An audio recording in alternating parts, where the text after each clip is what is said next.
अब जहां आसक्ति थी उससे द्वेष, और दूसरे से अभीष्ट भोग प्राप्त करने का लोभ का प्रादुर्भाव हुआ। लोभ के प्रादुर्भाव से बुद्धि भ्रष्ट हो गई। अब इस प्रकार क्रम बदलता चला गया, उससे भी हाथ नहीं। और वो बहुत माया ऐसा रूप रख करके सामने आती जाएगी कि आपको लगेगा नहीं ये क्या सुख है। फिर उसके बाद उससे भी बढ़कर, क्योंकि वो माया है, उससे भी बढ़कर अब आप कहां तक भागेंगे। फिर आपकी वो दुर्दशा होने लगती है कि आधी छोड़ पूरी को धावे, पूरी मिले ना आधी पावे, कुछ हाथ नहीं लगा, पूरा जीवन बर्बाद हो गया। अब हृदय में लोभ का आक्रांत, क्रोध का आक्रांत, राग द्वेष और पापाचरण के कारण विपत्तियां। जो धर्म बचाता है, धर्मो रक्षति रक्षिता, तुम धर्म की रक्षा की तो अब तुम्हारी धर्म रक्षा करेगा, उसको तो तुमने छोड़ दिया। अब रक्षक कोई है नहीं, पीस के चला देती है माया।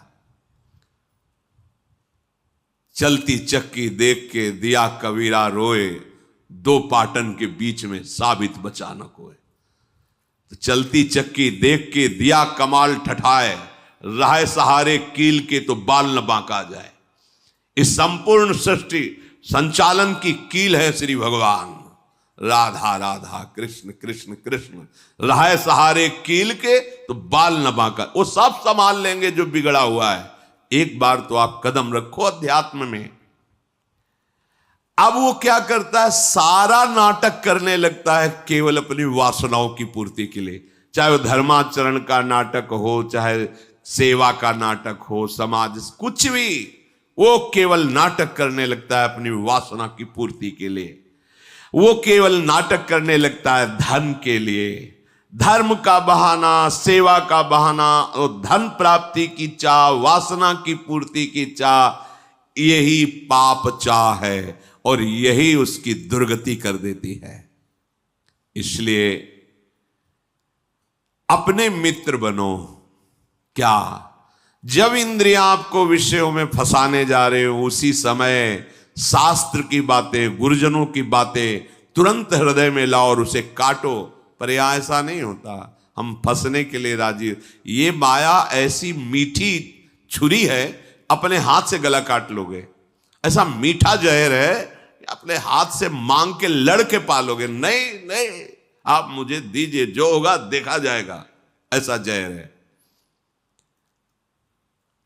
हितैषी मित्र वही है, वही विद्वान है जो ऐसा करने से अपने को रोक ले। बहुत सुंदर है प्रसंग साधकों के लिए, अध्यात्म मार्ग के पथिकों के लिए। अगर वो ठीक से चलेगा तो जैसे आकाशवाणी होती है, ऐसे उसके हृदय में वाणी प्रकट हो जाएगी। आकाशवाणी जैसे नहीं हुई, भीम जी जा रहे थे, आगे मत जाना, युधिष्ठिर जी आगे मत जाना, आगे सिद्ध और देवताओं का प्रवेश है, कोई अपराध बन जाएगा। ऐसे अंदर तुम्हारे आने लगे, ए सावधान, अब तुमसे गलती होने वाली है। और वो ऐसी वाणी होगी जो स्पष्ट सुनाई देगी, और आप अगर स्वीकार करेंगे तो आगे बढ़ जाएंगे। किसी से पूछने का, प्रश्न का उत्तर ही नहीं, अंदर ही सब आ जाएगा। ये बहुत महिमा की बात है। जैसे आकाशवाणी होती है, ऐसे तुम्हारे अंदर वाणी जागृत हो जाए, ए सावधान। बोले यार, कोई तो हृदय में रोक रहा था पर मैंने सुना नहीं, हाय सुन लेता तो आज ऐसी दुर्दशा को न प्राप्त होता। यदि आप ठीक से चलोगे तो बाहर प्रश्न करने की जरूरत नहीं, अंदर ही आपको उपदेश प्राप्त होना प्रारंभ। यह अध्यात्म मार्ग है, यह बहिर्मुख मार्ग नहीं, यह अंतर्मुख मार्ग है। राग रूपी दोष के कारण 3 प्रकार से अधर्म की वृत्ति बढ़ने लगती है। पहला है मन से पाप का चिंतन। कलयुग में नहीं लगता है, पर मन से पाप का चिंतन होते ही संकल्प बन जाता है, क्रियाओं में उतार देता है। इतनी सामर्थ्य कलयुगी पुरुष की नहीं कि मन से किए हुए चिंतन को रोक सके, संकल्प ना बनने दे, क्रिया ना होने दे। तो मन से चिंतन का पाप नहीं लगता, पर वो जब उसका चिंतन हुआ, संकल्प बना, तो क्रिया तुम रोक ही नहीं सकते। पहला है मन का चिंतन, दूसरा है वाणी का पाप, तीसरा है क्रिया का पाप। अगर इन तीनों से अच्छी तरह से अपने को बचा लिया जाए तो कभी हृदय में क्लेश बाहर से पहुंच ही नहीं सकता। बाहर क्लेश में परिस्थिति है, पर आप आनंदित हैं। अगर आपका हृदय क्लेशित है तो इन तीन में से कहीं एक भी होगा, तभी वो प्रवेश किया। या तो वाणी के द्वारा पाप हो रहा है, या आपके शरीर के आचरण के द्वारा पाप हो रहा है, या आपके मन के संकल्प पाप में बन रहे हैं। प्रवेश का अवसर मिल जाएगा, नहीं क्लेश हो ही नहीं सकता। जिस हृदय में नाम चल रहा है, निष्पाप है, उसका हृदय जल कैसे सकता है, क्लेशित कैसे हो सकता है? वहां तो आग लगती है भगवत मिलन की, विषय की चाह कहां। जो ऐसे नीच स्वभाव वाले पाप परायण मनुष्यों से मित्रता स्थापित कर लेता है, समझ रहे, मन से पाप का चिंतन, शरीर से पाप की क्रियाएं, वाणी से पाप की बातें बोलना, ऐसे लोगों को जो मित्र बना लेता है उसको उसी लोक की प्राप्ति होती, वही दुर्गति होती जो उसकी होती है। मित्र भी बहुत होश से बनाना चाहिए। जाके प्रिय न राम बैदेही तजिए ताहि कोटि बैरी सम यद्यपि परम स्नेही। मुझे पापाचरण में लगा रहे हो अपनी मित्रता की दुहाई देकर, ऐसा मित्र हो ही नहीं सकता। मित्र तो वो होता है जो कुपथ निवार सुपंथ चलावा, गंदे मार्ग से हटा के अच्छे मार्ग में चलाए, उसे मित्र कहते। वो तो शत्रु है, अपने को मित्र घोषित करके हमारा पतन कराना चाहता है। जो मनुष्य पापात्मा होता है उसे धर्म की प्राप्ति नहीं होती, अर्थात उसे सुख की प्राप्ति नहीं होती, अर्थात उसे बार बार विपत्तियां, दुख और पराजय ही मिलती है। बार बार प्रश्न होता है कि प्रयास करने पर मैं सफल क्यों नहीं हो पाता? क्योंकि कोई टांग खींच रहा है तुम्हारी, ऊपर चढ़ने नहीं दे रहा। कौन है वो? तुम्हारा किया हुआ पाप कर्म तुम्हें आगे नहीं बढ़ने दे रहा।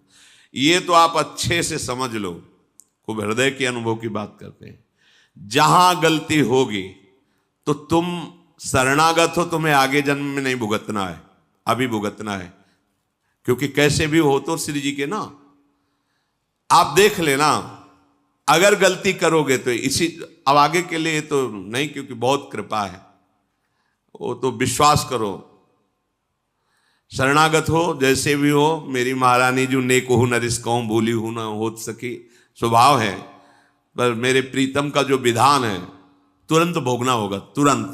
ये जो पापाचारियों को तुरंत भोगना नहीं होता ना, क्योंकि इनको बहुत भोगना है। शरणागत को तुरंत उसका दंड मिलेगा, 2 4 6 दिन में, 10 दिन में देख लेना। अगर थोड़ी भी गलती हुई है तो आपको झुकना पड़ेगा, आपको जलना पड़ेगा, आपको रोना पड़ेगा, आपको कष्ट भोगना पड़ेगा तुरंत, क्योंकि वो ब्याज सहित आगे नहीं मिलना है। तुम शरणागत हो, तुरंत हिसाब होगा। पर जो पापाचारी जन होते हैं, वो जब पापाचरण करते हैं तो उनको तुरंत पुण्य लगा दिया जाता है उनके साथ। अब उनको लगता है कि मेरे पाप का कोई परिणाम तो मिल नहीं रहा, बड़ी मस्ती है, पर वो जान नहीं रहे कि जिससे मस्ती आ रही वो तो खत्म हो रहा है। अब जो हमने नई फसल बोई, पुराना जो पाप है जब मिलेगा तो मस्ती की क्या बात, श्वास लेने लायक नहीं रह जाओगे। बहुत सावधान। उपासक को चाहिए कि जिन सुखों को तुम भोगों में ढूंढ रहे हो वो वहां नहीं है, वो तुम्हारे अंदर है। सुख राशि तुम्हारा स्वरूप है, आनंद सिंधु भगवान तुम्हारे हृदय में बैठे, तभी विश्राम मिलेगा। मान लो, अगर ये बात तुम्हारी अभी समझ में नहीं आ रही तो मान के चलोगे तो समझ में आ जाएगी। सबके भीतर महासुख है, बाहर नहीं है। हम सब बाहर ढूंढ रहे हैं, आज तक कोई सुखी नहीं हुआ। लौटो, अंदर लौटो। सर्वात्मना न विसृजेत बहिरिंद्रियाणि एकश्चरण चित्त मनंत ही से। अपने चित्त को अनंत महिमा वाले प्रभु के नाम में लगा दो, उनकी लीला कथा में, उनकी सेवा में सत्कार्य करते, अभी आनंद आ जाएगा। अभी आनंद की पहचान ही आप नहीं जानते। तुम्हारी बुद्धि पवित्र हो जाएगी, तुम सूक्ष्म हो जाओगे, तुम्हारे सामने तत्व होगा, ये सृष्टि नहीं होगी। तभी तुम महात्मा कहे जाओगे। महात्मा उसी के आगे लगता है सर्व रूपों में अपने प्रभु का साक्षात्कार कर लेता है। वासुदेवा स्वरमिति समहात्मा सुदुर्लभा। वो दुर्लभ महात्मा है जो सब जगह अपने प्रभु का दर्शन करता है। चित्तस्य ही